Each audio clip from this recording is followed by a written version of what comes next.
아이의 발달 속에는 숨어있는 신호들이 있습니다. 오늘은 아이의 발달을 확인해 볼 수 있는 영유아 건강검진에 대해서 말해 보겠습니다.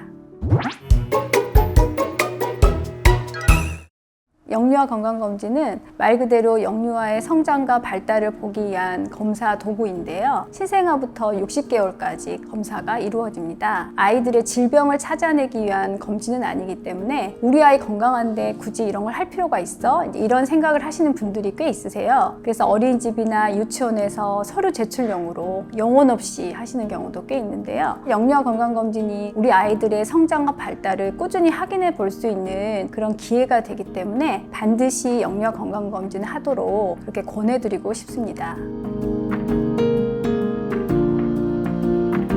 KDST는 영유아 건강검진에서 발달 부분을 체크하는 건데요. 요즘 우리 아이들 발달 지연이 있는 경우가 굉장히 많이 확인이 되고 있어요. 그래서 KDST를 통해서 우리 아이가 잘 발달하고 있는지 확인을 하고, 만약에 그 결과상에서 발달 지연 부분이 너무 많거나 심화평가로 나온다고 하면 그 검사를 더 자세하게 받아보도록 그렇게 설명드리고 있습니다. KDST 발달 검사에서 대근육만 발달 지연을 보이는 경우가 있어요. 그러면 이제 부모님들은 내가 운동신경이 워낙이 좀 둔해, 그래서 우리 아이는 나 닮아서 그럴 거야 라고 생각하시고 별거 아닌 것으로 치부하시는 경우도 있는데요. 발달이라는 게 따로따로 발달하는 게 아니라 연계성이 있잖아요. 그러다 보니까 대근육 발달만 문제가 있다고 하더라도 이게 아이 발달에 전반적인 영향을 미칠 수도 있고 발달 지연의 첫 번째 사인일 수도 있습니다. 대근육이 발달이 안 되는 경우는 아이가 처해 있는 어떤 여러 가지 환경을 탐색할 수 있는 기회가 안 되는 것이고, 그렇다는 거는 인지적인 발달에도 문제가 올 수 있고 다른 협응이라든지 여러 가지 문제를 동반할 수 있습니다. 그래서 대근육 발달만 떨어진다고 하더라도 그걸 무시하지 마시고 그 발달이 잘 이루어지고 있는지 확인하는 게 굉장히 중요하고요. 그 정도가 심하다고 하면 소아청소년과 선생님하고 상의를 반드시 하시는 게 좋습니다.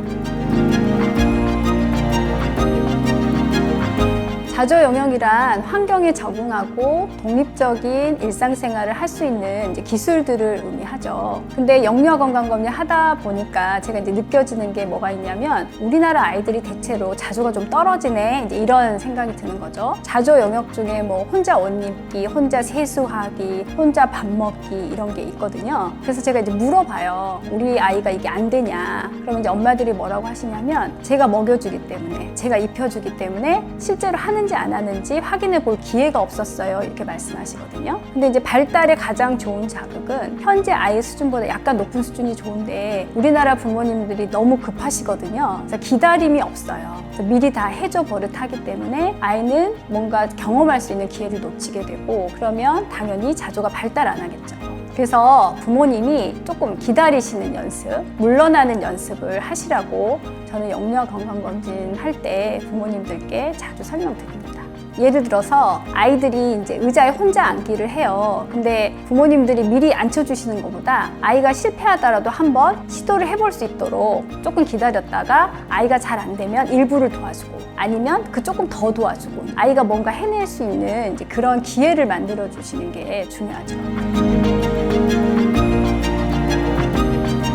부모님들 중에는 영유아 건강검진을 꼼꼼하게 체크해 오시는 분들도 있고, 서류 제출 목적으로 대충 하시는 분들도 있고, 심지어 제가 그 항목의 의미라든지 뭐가 문제가 있는지 이런 거에 대한 설명을 해도 제 말을 맞고, 저는 그냥 서류만 제출할 거니까 대충 해주세요, 이렇게 이제 말하시는 부모님까지도 심지어 있거든요. 근데 영유아 건강검진의 뭐 KDST라든지 아니면 다른 성장과 관련된 것들도 그걸 만들기 위해서 많은 노력들을 해왔고, 그 결과물로 지금 만들어져 있는 검사 도구잖아요. 이제 부모님들이 이 검사에 대해서 좀 더 신뢰를 하고, 발달 지연 항목이 많거나 아니면 심화평가로 나오게 되면 막연히 괜찮을 거야 이렇게 생각하지 마시고, 설사 괜찮다고 하더라도 아이가 괜찮은지 확인하는 그런 과정이 굉장히 중요하거든요. 그래서 영유아 건강검진을 통해서 발달 지연이 의심이 되거나 걱정스러운 부분이 있다고 하면 반드시 검사를 받아보시도록 하는 게 좋겠고요. 그 전에 영유아 건강검진을 받는 게 이제 더 중요한 순서겠죠. 요즘 언어 지연이나 자폐 스펙트럼 아이들도 사실 많이 늘어나는 추세인데요. 이런 아이들의 치료도 조기 발견, 조기 개입이 중요한 거잖아요. 그래서 영유아 건강검진을 통해서 조기 개입을 할 수 있는 이제 그런 기회를 만드는 게 중요하겠습니다. 아이의 성장과 발달을 확인할 수 있는 영유아 건강검진 꼭 받으세요.